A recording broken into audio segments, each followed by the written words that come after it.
सबसे पहले हमें लेना है ब्रेड। मैंने यहाँ पे 2 स्लाइसेस की ब्रेड लिए हुए हैं। आप ब्राउन ब्रेड भी ले सकते हैं या वाइट भी ले सकते हैं। फिर हम इस पे लगाएंगे मेयोनी। मैंने यहाँ पे तंदूरी मेयोनी लिया है। आपको जो सॉस पसंद हो आप वो लगा सकते हैं। दोनों पे अच्छे से लगाने के बाद मैंने ये चीज़ स्लाइस ली है। आप ग्रेटेड भी ले सकते हैं, चॉप्ड भी ले सकते हैं, जो आपके पास अवेलेबल हो आप उसे लगा लीजिए। चीज़ लगाने के बाद मैंने यहाँ पे लिया है ऑल पर्पज़ सीजनिंग। थोड़ा सा मैं स्प्रिंकल कर दे रही हूँ इस पर, दोनों पे अच्छे से। स्प्रिंकल करने के बाद थोड़े से कटे हुए वेजीज मैं इस पर ऐड कर रही हूँ। थोड़ा सा कैप्सिकम लिया और थोड़ा सा गाजर। आपको जो वेजीज पसंद हो आप उसे ऐड कर सकते हैं अपनी पसंद के अनुसार। और थोड़े से मैंने लिए हैं यहाँ क्यूब्स के पनीर कटे हुए, और मैं इसे भी दूसरे साइड ब्रेड पे रख ले रही हूँ। आप अपना घिस के भी रख सकते हैं पनीर को, और छोटे छोटे या फिर लंबे टुकड़ों में भी। फिर दोनों को एक दूसरे पे इस तरीके से फ्लिप करके रख दीजिए, और थोड़ा सा ऑयल से स्प्रिंकल कर रही हूँ।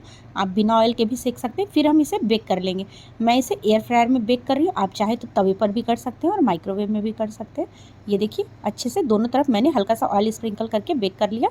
अब हमारा सैंडविच बिल्कुल रेडी है। मैं इसे बीच से कट कर ले रही हूँ। बच्चों को ये देने के लिए थोड़ा सा आप इस तरीके से आप अपनी पसंद की मेयोनीज़ या केचप से डेकोरेट कर लीजिए। बच्चों को अट्रैक्टिव दिखने में बहुत अच्छा लगता है और खाने में भी बहुत टेस्टी लगेगा, और बच्चे बहुत मन से खाएंगे। आपने इसमें बहुत सारे वेजीज ऐड कर सकते हैं, पनीर ऐड कर सकते हैं, अपनी मनपसंद की स्टफिंग के साथ इसे रेडी कर सकते हैं। तो अगर रेसिपी पसंद आई हो तो प्लीज़ लाइक एंड सब्सक्राइब ज़रूर करिएगा। आज के लिए इतना ही। मिलते हैं कल फिर एक नई वीडियो के साथ, एक नई रेसिपी के साथ। तब तक के लिए do like, share, comment and subscribe to my YouTube channel which is Nandini kitchen. Goodbye friends, thanks for watching.